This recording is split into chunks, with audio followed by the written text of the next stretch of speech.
Bon bien-aimé, que le Seigneur vous bénisse, bon et excellente nouvelle semaine.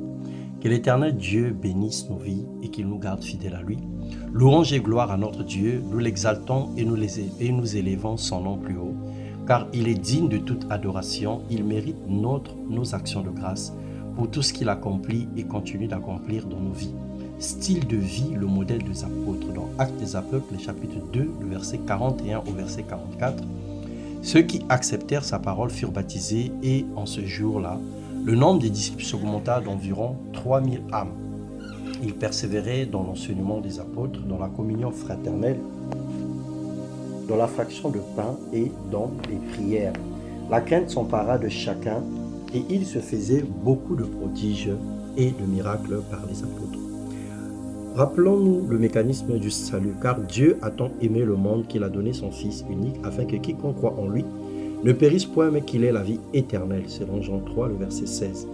Croire du cœur implique également de confesser Jésus de manière solennelle et déterminée, et de croire par la foi qu'il est notre Seigneur et notre Sauveur. Dès lors, Jésus devient le maître de notre vie, et nous sommes appelés à marcher avec lui.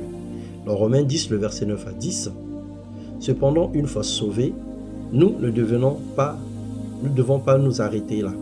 Nous avons la responsabilité de veiller sur notre vie, de marcher dans la droiture et de vivre d'une manière digne d'un enfant de Dieu.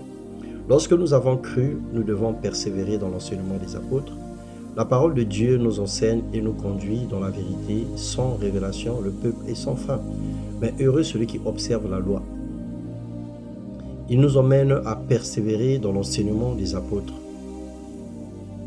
C'est demeurer attaché à la parole de Dieu afin de grandir dans la connaissance de Christ et vivre selon la volonté de Dieu.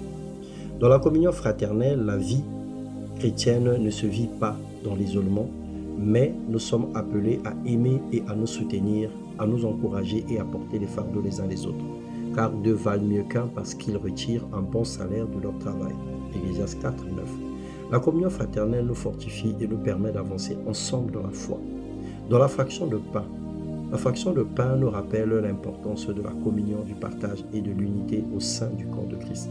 L'apôtre Paul reprend l'église de Corinthe car certains pensaient à leurs propres intérêts au lieu de prendre soin de leurs frères et sœurs. En tant qu'église, nous sommes appelés à partager, à prendre soin les uns des autres et à vivre dans l'amour et dans l'unité, selon 1 Corinthiens 11, 21. Ensuite, dans la prière doit occuper une place centrale dans notre vie. La fin de toute chose est proche, la Bible déclare « Soyez sages et sobres pour vaquer à la prière ». 1 Pierre 4, verset 7. Nous devons mener une vie équilibrée, rester vigilants et ne pas laisser distraire afin d'être toujours disponible pour prier et demeurer dans la présence de Dieu. En persévérant dans ces 4 domaines, l'enseignement des apôtres, la communion fraternelle, la fraction de pain et la prière, nous grandirons dans la foi et expérimentons une vie victorieuse et concurrente. Voilà le style de vie que l'Église de Christ est appelée à vivre. Une vie fondée sur la parole, enracinée dans la communion fraternelle, marquée par le partage et consacrée à la prière. Que Dieu nous bénisse abondamment et nous aide à persévérer dans le modèle laissé par les premiers disciples, qui nous aide à être la tête dans la queue et à ranimer la flamme de prière dans nos vies. Dans le nom puissant de Jésus-Christ, une fois de plus, bonne et excellente nouvelle semaine. Amen.